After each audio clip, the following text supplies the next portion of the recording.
Welcome to the dark side of true stories, where every whisper hides a secret and every silence has a scream. Subscribe now because here, the fear is real, and you never know who's listening.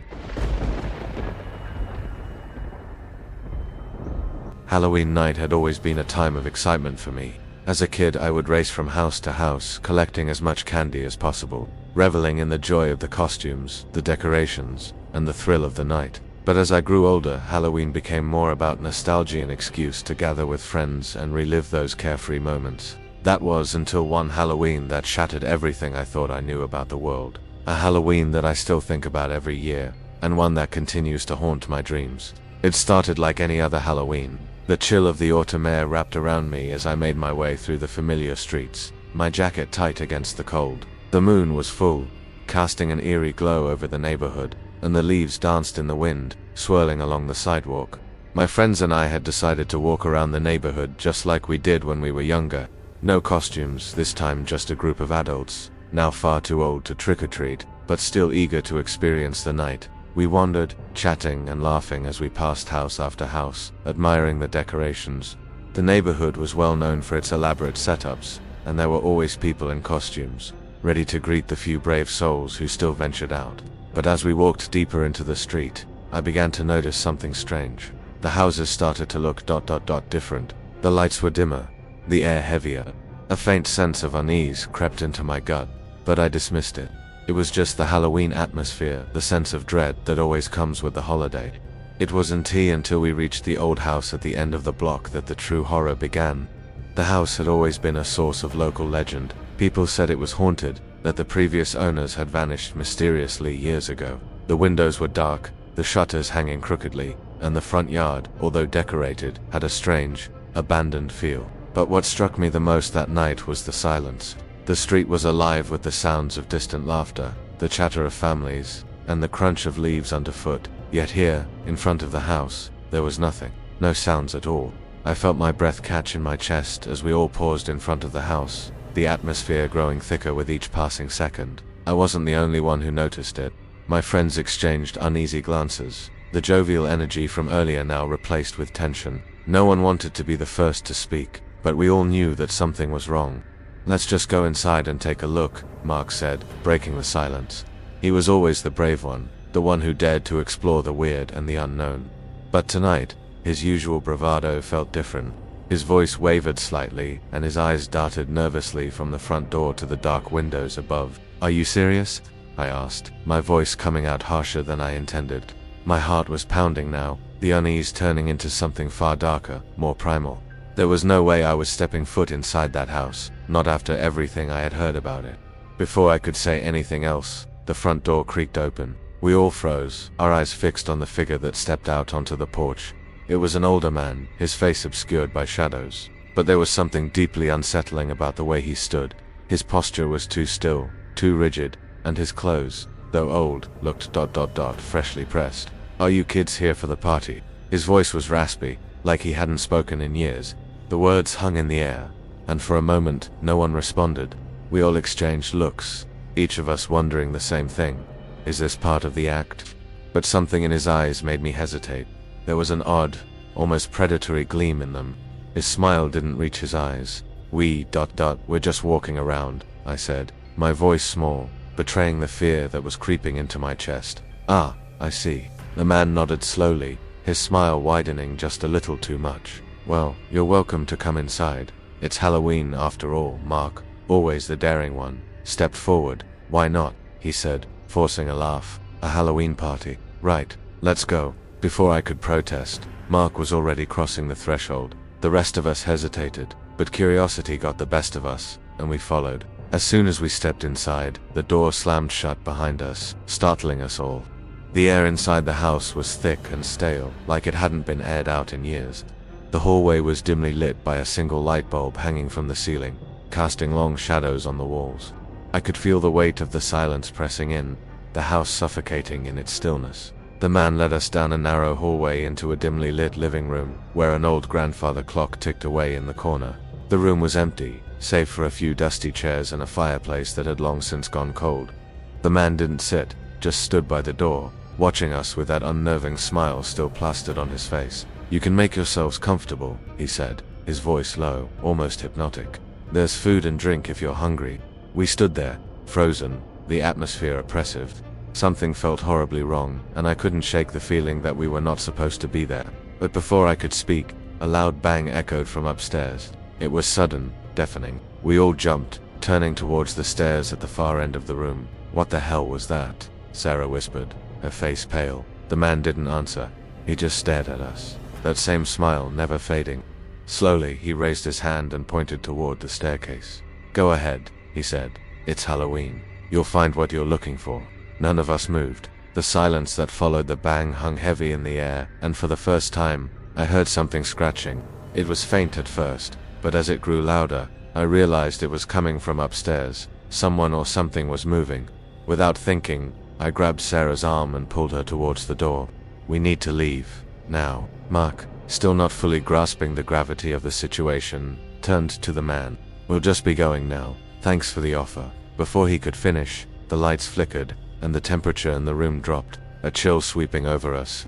I could see my breath in the air, and that's when I heard a low guttural growl from upstairs, a noise that didn't belong to any human I knew. In that moment, the man's smile vanished. His eyes darkened, and his mouth twisted into something grotesque. "You're not going anywhere," he hissed. With a force I didn't know I had, I shoved Sarah forward, pushing her towards the door. We bolted out of the house, the sound of footsteps and something scraping behind us driving us faster. We didn't stop running until we reached the main road, breathless and terrified. We never spoke about that night again. I've tried to forget it, but the memory lingers, vivid and unrelenting.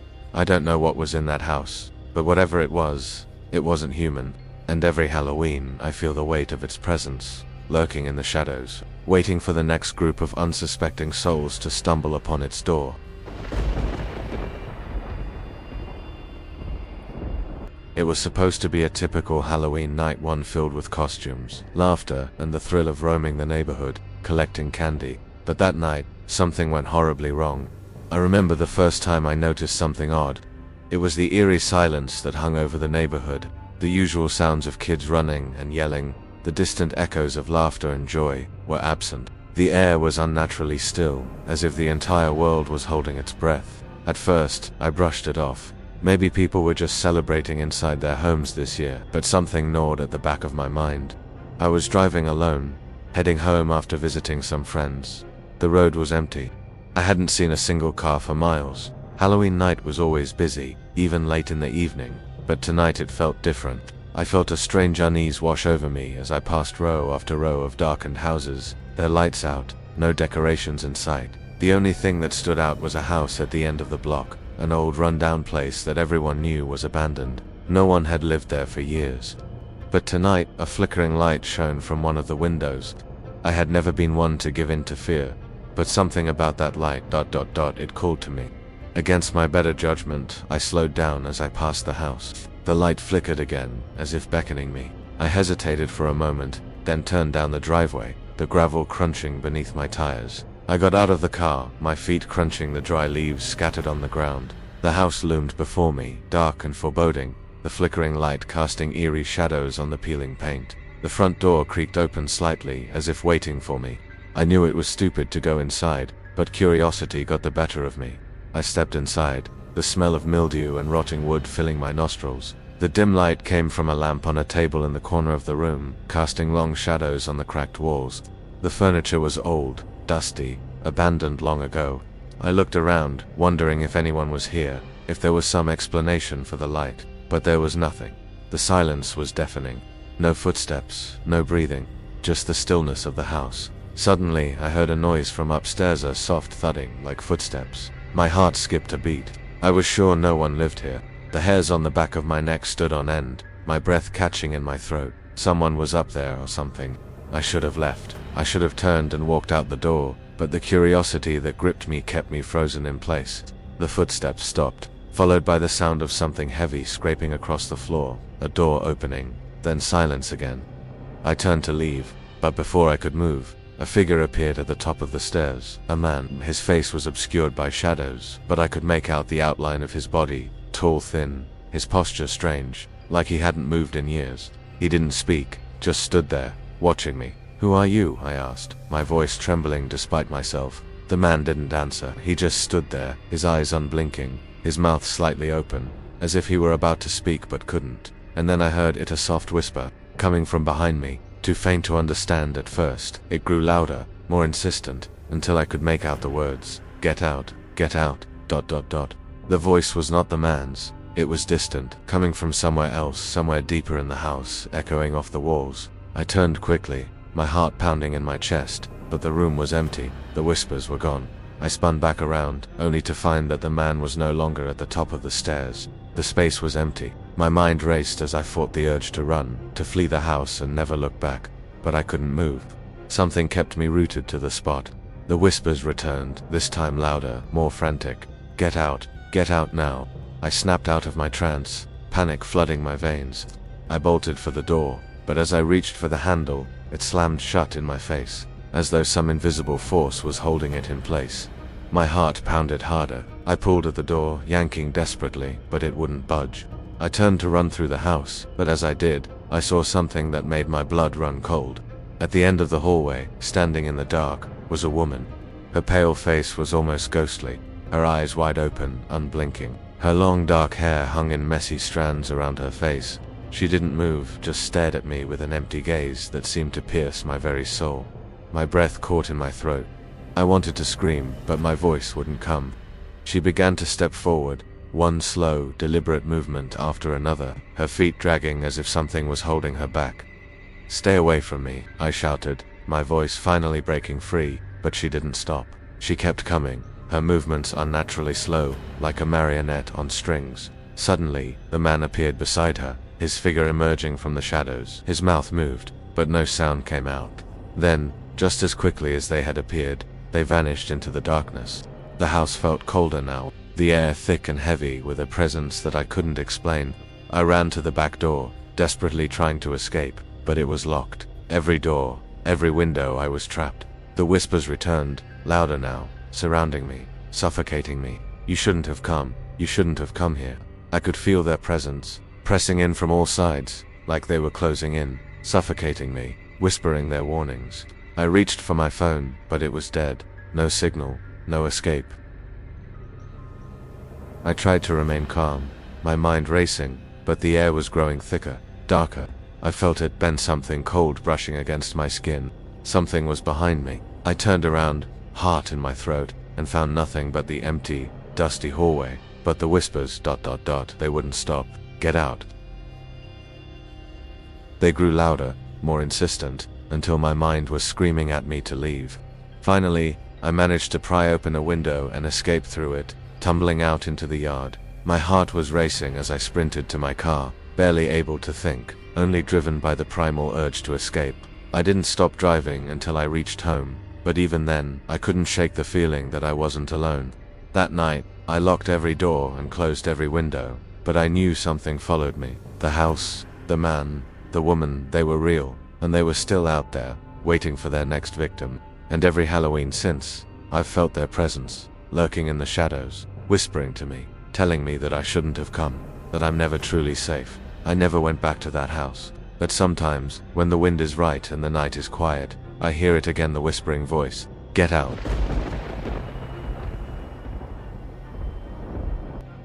It was Halloween, the kind of night where every house seemed alive with flickering pumpkins and eerie decorations. Children were running through the streets shouting trick or treat, while their parents stood by, laughing and chatting. The air was crisp, cool, and filled with the sharp smell of autumn leaves.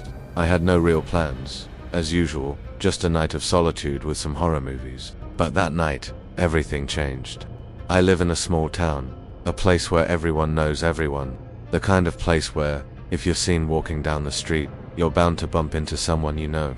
That it surprised me when I received an invitation to a party at an old house on the outskirts of town. It was a house I had passed many times. No one had lived there in years, and it always gave off a strange, unsettling vibe. It was a big, decaying mansion that looked like it had seen better days. Some said it was haunted, others just said it was a money pit that no one could afford to fix up. The invitation came in the form of a small, hand-delivered note that simply read, Come join us at the old house tonight, 9 p.m, don't miss out. Curious but skeptical, I figured it was just another Halloween prank, but the idea of doing something different, of breaking from my usual routine, was tempting. I wasn't one to shy away from adventure, so I threw on my coat, grabbed a bottle of wine, and made my way to the address listed on the note. The streetlights flickered as I walked, adding to the eerie atmosphere of the night. The deeper into the neighborhood I got, the more isolated it felt. As I approached the old house, my unease grew. The mansion loomed before me, its windows dark and silent, and the front door creaked slightly as if beckoning me inside. A shiver ran down my spine, but I brushed it off. I knocked on the door, hesitating for a moment. The door swung open, revealing a group of people inside, all dressed in dark, eerie costumes. The party was in full swing, with loud music blasting and people laughing. A woman in a long black dress, with sharp red lipstick and a wicked smile, greeted me at the door. "Glad you could make it," she said, her voice strangely alluring. I stepped inside, still not sure what to expect. The house was even more unsettling on the inside, the walls covered in peeling wallpaper, and the air thick with dust. But it didn't seem to bother the others who were mingling and enjoying themselves. The smell of something burning wafted through the air, making my stomach turn. I assumed it was just the old house. I found a seat by the fire, watching people in strange masks and costumes dance around. I took a sip of my wine, trying to calm my nerves. But the longer I stayed, the more I felt the weight of the house pressing in on me. The laughter felt hollow, like it was coming from somewhere far away. The shadows seemed to shift in the corners of the room, and I couldn't shake the feeling that someone was watching me. I wandered around, trying to distract myself, but it didn't help. The longer I stayed in that house, the more things felt wrong. The guests, though friendly enough, had strange vacant eyes. Their smiles were too wide, too fake. I caught a glimpse of one man in a grotesque mask who was staring at me from across the room. His eyes never left mine. Even as I turned to look away, I excused myself and made my way toward the back door, hoping to find some fresh air. As I stepped into the hallway, the door slammed shut behind me, plunging me into darkness. I froze. Footsteps echoed in the distance, slow and deliberate, approaching me from the other side of the house. I tried to call out, but my voice was swallowed by the silence. I moved towards the staircase, thinking I could find a window to climb out of, but the moment I turned, I saw him. The man from earlier, the one with the mask, was standing at the top of the stairs. His head tilted slightly, almost as if he was studying me, but he didn't move. He just stood there, staring. His mask was now gone, and in its place was a face that wasn't quite human. His skin was pale, nearly translucent, and his eyes were black, no pupils, no whites, just voids. He opened his mouth, but no sound came out. Then, without warning, he lunged at me. I turned and ran, my heart pounding in my chest. I could hear his footsteps behind me, growing louder and louder with each passing second. I raced down the hall, my legs burning, but I couldn't escape. I reached the front door, but it was locked. I pulled and pulled at the handle, but it wouldn't budge. I turned to see him getting closer, his outstretched hand reaching for me. His fingers were long, unnaturally thin, like something from a nightmare. I screamed for help, but the house swallowed my voice. The door finally opened, but it wasn't a person on the other side. It was another figure, this one wearing a dark cloak, their face hidden in the shadows. They reached for me, their hand cold and clammy, and pulled me outside, into the night. I was outside, but I wasn't safe. I looked around, my breath coming in short gasps, but the street was empty. No one was there. Not a single car, not a single person. "Run," the cloaked figure whispered, their voice raspy and unfamiliar. "You shouldn't have come here." I turned and ran, my legs shaking with fear. I didn't stop until I reached my car, and when I looked back, the house was gone. I never went back to that place. I never learned who those people were, or what they wanted. All I know is that I was lucky to get out. Every year since that night, Halloween has felt different. I can't shake the feeling that something is still out there, watching, waiting. And every time I see the old mansion, now completely abandoned and forgotten, a cold shiver runs down my spine, reminding me of the horrors that lurk in the shadows. Because Halloween, it seems, is never truly over. It's always just waiting for the next soul to stumble upon it.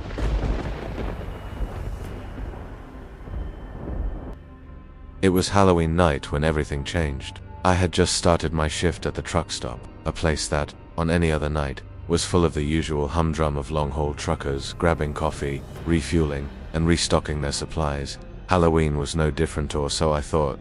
I was there to manage the place for the night shift, figuring I would be alone for the most part, aside from a few truckers coming in and out. I had no plans to celebrate. I wasn't much into the holiday, never really got into the trick-or-treating spirit. The hours passed slowly, each tick of the clock feeling like a second lost. Then he walked in.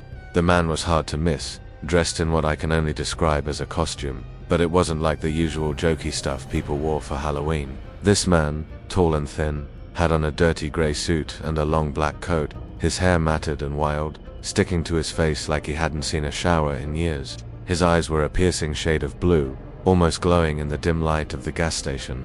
It wasn't his appearance that unsettled me though. It was the feeling he gave off, something colder, darker, like he was not entirely part of this world. I greeted him politely, as I always did with the truckers who came through, but something about him made me want to back away. His response was an almost inaudible murmur, too soft to hear clearly, but his eyes locked onto mine. There was something unnerving about how he looked at me, as if he was seeing through me, seeing things that I didn't even know were there. I felt an instinctive unease. "Coughley," he said, his voice low and cracked, like a whisper from the grave. I nodded and went to pour it for him, but as I did, I noticed a strange movement in the corner of my eye. The lights flickered. The whole place seemed to breathe for a moment, as if something invisible had exhaled deeply. Exhaling a chill through the room, I turned back to the counter, and the man was now standing directly behind me, much closer than I remembered. His breath was cold against the back of my neck, sending a shiver through my spine. "Here you go," I said, trying to act normal as I slid the coffee towards him. But when he reached for it, his fingers weren't right. His skin was pale, almost translucent, the bones beneath looking like they could snap at any moment. There were long, jagged nails that scraped against the ceramic cup. "Thank you," he muttered again, but the words didn't feel right, didn't sound real. His mouth moved, but the words came out, twisted, unnatural. I barely caught it. Something whispering within his voice, something deeper, darker, like it was coming from somewhere else entirely. The truck stop felt suddenly colder, the air thickening with tension, the hum of the fluorescent lights turning into a drone that grated on my nerves. I felt the urge to look away from him, to walk away, but I couldn't. My feet were rooted to the floor, like an invisible force was holding me there. The man took the coffee without a word and walked toward the far corner, where a row of booths stood. The truckers usually sat there to eat their meals or rest before hitting the road again. I watched him, my heart pounding louder than the sound of the radio in the background. There was something wrong about the way he moved, his gait stiff and unnatural, like he wasn't quite sure how to walk. I thought about asking him if everything was okay, but the words died in my throat. The room felt suffocating. I knew I had to go check the back office, but my feet wouldn't move. My body was frozen in place. When I did manage to break my gaze, I moved quickly to the back of the store, my mind racing. I felt like I had to do something, like I was being watched. The door to the office creaked as I opened it, and I immediately locked the door behind me, hoping for some sense of safety. I sat down at the desk, trying to shake the feeling of dread that was suffocating me. My thoughts kept circling back to that man, his eyes, his unearthly presence. I tried to push it out of my mind. Maybe it was just my overactive imagination, but when I looked up, I saw something that made my heart stop. Through the frosted glass of the office door, I could see the man standing in front of the counter, facing the door. His back was to me, but I could see him clearly enough to know he wasn't moving. He stood perfectly still, like a statue, but the air around him had grown heavier, darker. It was as if the room had swallowed the light around him, leaving only shadows. The seconds felt like hours. The longer I stared, the more I could feel my pulse quicken, my breathing shallow. There was something I couldn't explain about his presence. It felt like he was pulling the life from the room, like the very air itself was being drained of its warmth. Suddenly, the man turned, his head jerking around unnaturally fast, his eyes locking onto the frosted glass. He shouldn't have seen me, but it felt like he was staring straight into my soul, like he knew exactly where I was. The feeling of wrongness enveloped me completely. I couldn't breathe, couldn't think. I grabbed my phone from the desk and dialed 911, my hands shaking so badly that I almost dropped the phone. As I waited, I saw him start to move again, his head slowly tilting as if he were listening for something. The hairs on the back of my neck stood up. I could hear his voice, faint but unmistakable, whispering through the door. Not yet, not yet. She's not ready." His words sent a chill through my veins, and I froze in terror. I didn't want to hear it, didn't want to believe it, but then the door to the office began to rattle. It wasn't much at first. just a slight shaking, but it was enough to make my heart race. I backed away from the door, my back hitting the wall behind me. The door rattled again, more violently this time, as though something was pushing against it from the other side. And then, just as suddenly as it had started, the noise stopped. There was nothing. Silence. I waited for what felt like an eternity, my hands frozen around the phone. The 911 operator had answered, but I couldn't speak. My mouth was dry, my throat closed tight. The door handle clicked. His voice whispered again, soft but unmistakable. Time to go. I glanced through the frosted glass and saw the man standing right outside, his face now visible. His features were warped, like something wrong, too perfect, too distorted, to be human. His smile stretched impossibly wide, revealing jagged teeth. I ran to the back window and threw it open, not caring about the cold air hitting my skin. Without thinking, I jumped, landing hard on the pavement below. I didn't stop running until I reached the street, where I flagged down a car. The driver let me in without a word, speeding off. But as we drove, I couldn't shake the feeling that the man, whatever he was still out there, watching, waiting for the next poor soul to wander too close. I never went back to that truck stop. The place was abandoned shortly after that night.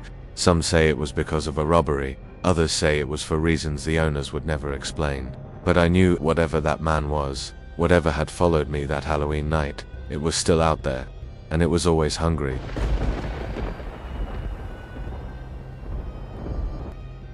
Halloween was always a quiet night for me. Most people went out to parties, taking their kids trick-or-treating or gathering at some haunted house attraction. But I always preferred the solitude of my own apartment, watching horror movies in peace. But this Halloween, I wasn't alone. I work as a night shift clerk at a gas station in a sleepy little town on the outskirts of nowhere. The kind of place where you see the same faces every week, and the occasional stranger passing through. Halloween night was always uneventful, so when I took my shift that evening, I expected nothing but the usual, a few late-night truckers filling up, some tired souls looking for a candy bar or coffee, and the usual small talk. But this night, something felt off from the start. The air outside was colder than usual, and the wind whistled through the cracked windows of the gas station, rattling the glass as though it wanted to be heard. I didn't think much of it. I had a lot on my mind that night, mostly mundane things. But at around 11 p.m., things started to change. A truck pulled into the station, a big rig, one of those monstrous 18-wheelers that always seem to loom over everything else. I didn't think much of it at first. It wasn't uncommon for truckers to stop here in the middle of the night. The headlights illuminated the whole lot as the engine cut off. But there was something strange about the truck's lights. They flickered, just for a moment, but the glow was harsh and uneven, almost like it didn't belong in the dark, and I felt a knot form in my stomach. I didn't recognize the truck, and usually, I could place every regular who came in, but I wasn't about to make a big deal out of it. I greeted the driver as he stepped out of the cab, a man who seemed to be in his late 30s, tall, rugged, with unshaven stubble that suggested he hadn't had a proper shave in days. He wore a faded jacket and had a strange, hollow look about him, his eyes unnaturally bright under the fluorescent light. "Evening," I said, trying to keep my voice friendly, though a part of me wanted to recoil. He nodded but didn't speak right away. He just stood there, looking at me for a long while, his eyes unblinking and intense. I could feel my skin prickle under the silence. Finally, he broke the quiet, his voice low, almost gravelly. "I need to fill up, and I'll take some coffee." "Black, sure, no problem," I said, but I couldn't shake the eerie feeling that something was wrong. I turned to fill the truck with gas, but I noticed that the man hadn't moved from the spot where he stood. He was still staring at me, his head cocked slightly to the side. Something about the way he stood there, unmoving, felt wrong. It was as if he wasn't a person, but something else entirely. A part of me screamed to go check the security cameras, to make sure everything was alright. But before I could even turn my head to do so, the man spoke again, his voice now quiet but clear. "You know what's out there tonight, don't you?" I froze. I didn't answer right away, just stared at him as the words echoed in my mind. Out there. Halloween was just a night like any other. What could possibly be out there? "I don't know what you mean," I replied cautiously. He stepped closer, his boots heavy against the pavement. I could hear the rhythmic thudding, like his steps were too slow, deliberate. My heart began to race, but I kept my face neutral. "There are things out there tonight, things that aren't supposed to be here," he said, his eyes narrowing. "Things that you wouldn't even recognize if you saw them." A chill crawled up my spine. I was trying to brush it off as just a strange trucker with a bit of a warped sense of humor, but I couldn't shake the intensity of his words. My hand shook slightly as I finished up pumping gas, but I refused to let him see. The man didn't wait for a response. Instead, he turned and started walking back to his truck, but something in his posture made my stomach flip. He wasn't walking. He was gliding, almost as if his feet weren't touching the ground. I rubbed my eyes, thinking maybe I was tired. But when I looked up, the eerie stillness in the air had returned, and I could feel the hairs on the back of my neck stand up. I told myself it was just my imagination. Nothing more. Just a Halloween prank. But as I moved to grab the coffee, a sharp sound broke the air, something like a distant scream. I didn't know what to think. I had heard things before, strange noises out here in the dark. But this sounded different. It wasn't human, not even close. I turned back to the truck, hoping it was just the wind or something. But when I looked at the man again, he was staring at me, his face now completely expressionless. The hollow look in his eyes had changed, replaced by something darker, something far more unsettling. "You shouldn't be out here tonight," he said, his voice like a whisper through the cold. I swallowed hard, trying to control the rising panic inside me. "I'm just doing my job," I said, the words feeling hollow as I forced a smile. He didn't respond. Instead, he just looked at me, and then, without another word, climbed back into his truck. I watched as he started the engine, the truck roaring to life, the lights flickering once again, but something wasn't right. As the truck started to move, I saw the reflection in the glass door of the station. The man's face, still visible through the windshield, had completely changed. His features were warped, twisted and human, and just before the truck turned the corner and disappeared into the night, I saw it. A dark shadow, something massive, shifting just behind him. Its shape too large to be human, too distorted to make sense of. I didn't know how I got back inside, but I did. My legs felt like jelly, and my hands shook as I locked the door behind me, trying to steady myself. The scream that echoed through the night continued, only now, it was much closer. I tried calling the police, but the phone line was dead. All I could hear was the static. No one answered, no one came. The rest of the night passed in a blur. I don't remember how, but the trucker's rig had left. The noise stopped. The air grew still again. But by the time my shift ended, I couldn't shake the feeling that something had happened that night, something I would never fully understand. And then, as I drove home, I saw it again, the same truck, sitting quietly on the side of the road. The man wasn't inside, but the truck remained, its headlights blinking on and off, as if waiting for something ... or someone. I don't go out on Halloween anymore. I never will again. Some things, some people, are better left undiscovered, because once you know, you can never forget what you saw out there in the darkness. I'd love to hear your thoughts. Every comment adds a new shadow to our haunted corner of the internet. Share this if you know someone who enjoys a good scare. More spine-chilling stories are coming soon, and remember, the scariest stories are the ones that could happen to you. Thanks for watching if you dare.